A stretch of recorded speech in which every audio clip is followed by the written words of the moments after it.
country people, now welcome to my channel. Oh, breaking news. Hey, no be small thing, oh my people.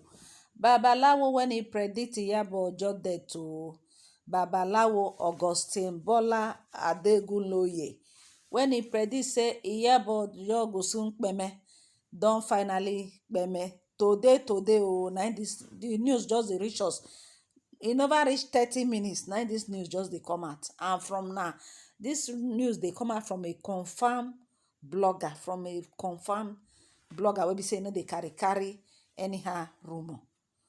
Alright, so my people, now welcome to my channel. This is Maureen Gist TV. In case you never subscribe to this channel, I beg make you hit the subscribe button. For all my returning subscribers, I say God go bless una and I do well. My people, no be small thing o. This Babalawo one they see here, traditional medicine man. His name na Augustine Bola Adegunloye. I don't know whether I pronounce that name very well. This man na traditional seer na Babalawo. He dey predict all the predictable. Anything when he predict, they come to pass. Alright, so my people, the katakata when he dey between here and Iyabo be say, una know this Baba Ijesha case. Baba Ijesha happens to be one of those Nollywood actor where be say they accuse say him by force kerewa one another of him colleague, whether they call princess stepdaughter, say by force kerewa the girl when he be say na 14 years old. So the matter come reach court to say they even one video footage come out when he be say the guy do the thing. So since that time, Iyabo Ojo na one of the actress when he be say he dey fight for this kind of cause wey be say this thing wey be say men they go by force chukuchuku children, by force chukuchuku children, or they no go fit come out to come talk. Iyabo Ojo say him na advocate, him go stand for the right of that pikin. So since when Iyabo come publicize this whole Baba Ijesha matter, the thing no go down well with a lot of people. They come take it so personal. I say Baba Iyabo Ojo the overdo, he dey overdo pass herself. So many people will be say then they support Baba Ijesha, they no come they support Iyabo Ojo. Part of the person will be say he no follow support Iyabo Ojo na this Babalawo. Make una watch this short clip. Wetin Babalawo talk. Make una watch this short clip by herself. Then we will come out come touchlight this whole thing. Make una see say nobody be man, no human being, no be God. Anybody will be say want to say him be Babalawo, him pass God. God na God. Anybody will be say no fear God, that person, God don't like anybody will be say go contest in glory. He go share in glory with them. Some people go feel say they're too strong. They go say, this man fear am. But could not fear the man. Who be that mad? When God just say, "Pakam, die your breath," when He give you, say you no go breathe again. You don't go feel stand up. That is God. But could not hear waiting this Babalawo boast. Open mouth talk. So he can't even insult Iyabo Ojo. Say Iyabo Ojo na olosho. Say Iyabo Ojo na ashawo. Say na for Abuja when they go. Say na kerewa na they go kerewa. Iyabo Ojo has done a lot of things with men.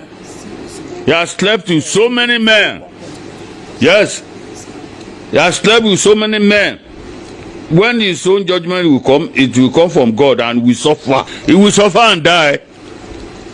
That Iyabo Ojo will suffer and die. Watch him. Now, from here is from here to Abuja. Where is he going at Abuja? What business does he have at Abuja? He's selling Toto. Toto lon takakiri. Because Baba Ijesha did not settle him and the other woman very well. That's why they use that one to tarnish him. They don't tarnish him, man. God will surely tarnish that Iyabo Ojo. He will suffer. Watch it. But what she's fighting for is rights, in my own opinion, because he said she's fighting against child molestation. If he doesn't do all those wrong things in the presence of that lady, the young girl will not.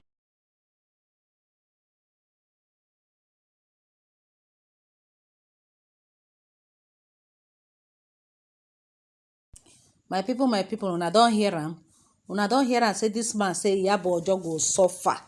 Say suffer head go finish am. Say before he go come kpeme. At the end of the day, as I dey tell una now, this herbalist, this Babalawo don die today. So make woman be no dey carry dey boast say he get power, because everybody dey say this man na traditional medicine man, he strong well well, he dey predict things and the thing dey come to pass, this that. Na so this man come open mouth dey talk. Now where im dey? And when Iyabo Ojo hear this matter, Iyabo Ojo react. He say, Iyabo say, if God is for me, who can be against me? Iyabo Ojo pray, even princess pray, say anything where any weapon form against Iyabo Ojo will not prosper. He say Iyabo Ojo go live long, then pray for Iyabo Ojo, then return every evil back to sender. More than not say power pass power. Power pass power. Those people wey be say dem go dey for one place, they say dem strong well, dem be this, they go carry your name waka go there. Once your hand clean and you are doing the right thing, anybody when he like make he carry your name waka go anywhere, he go backfire. That be wetin just happen to this man. So wetin Iyabo Ojo do am? He say Iyabo Ojo tarnish Baba Ijesha image. Say Iyabo Ojo tarnish Baba Ijesha image. Therefore, Iyabo Ojo go suffer.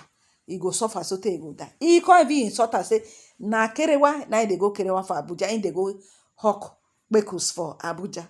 All those kind talk. So this one a big lesson to those people where be say them sabi, rake. Una go dey rake like say this power belongs to una. And I don't know say power one they see so belongs to God. God now get the ability. Nobody go fit boast say, come I go peme you. I dey do juju, I go somewhere, carry your name, go somewhere. Therefore, because of you do, once your hand clean, the only thing will be say them go take get you now when your hand no clean. Once your hand clean, you dey do the right thing. God, when he dey heaven, go fight your fight for you. Wetin Iyabo Ojo do them? No be small thing. Wetin Iyabo Ojo do them? Say because of say he must stand against child molestation. Anybody wey be say want by force carry well pikin, if dem catch am, him go fight the fight.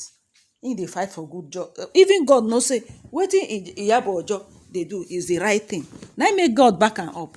So some of una wey be say una dey do bad thing, una go put hope say one babalawo, this babalawo, una go get hope for babalawo. The day when he go backfire, see am now. He never, this matter wey be say now this month and this whole thing happen. He never reach 2 weeks where this whole matter happen. Wey be say this man, the thing reign for the whole social media. Now so people they return the debt wey be say in predict back to sender. Whatever you plan, return back to sender. You see, power pass power. You see, some people no know say this God, the power of God is greater than every other power. Bible talk and say all those works, they are the works of men. God now get the final say. Now get the final say. This man trust in, Bible says some trust in chariots, some trust in their horses. But if you put your trust, they say those that put their trust in God, they shall be like Mount Zion. They can never be moved, but abide forever. Now be this thing when we say they happen. So mafuna wey be say una go open una mouth dey rake. Say because of so una no one jangbadantic native doctor, one kind babalawo, say babalawo go give you power. You come because of that one, they intimidate your fellow human being. Say that person go see, that person go see. Hey. Not be everybody that they tell say you go see, now you go see you. Because it gets some when be say you go do, it go backfire. Now be this Iyabo Ojo own. Some people get that power, get that spirit. You can't harm them as far as their hand clean. That is it, my people. How una see this matter, my people? I don't want to read the comment for comment section. A lot of people react to. Some say the hunter don't become the hunted. So that trap wey be say you set for somebody, now catch you. Now with some people talk. So send her back to sender. Now happen to am. So my people, now no say I see the hot. Now so go they bring her. What are your thoughts? Leave your comment for comment section. Have a wonderful day. Have a nice day. Thank you. Bye.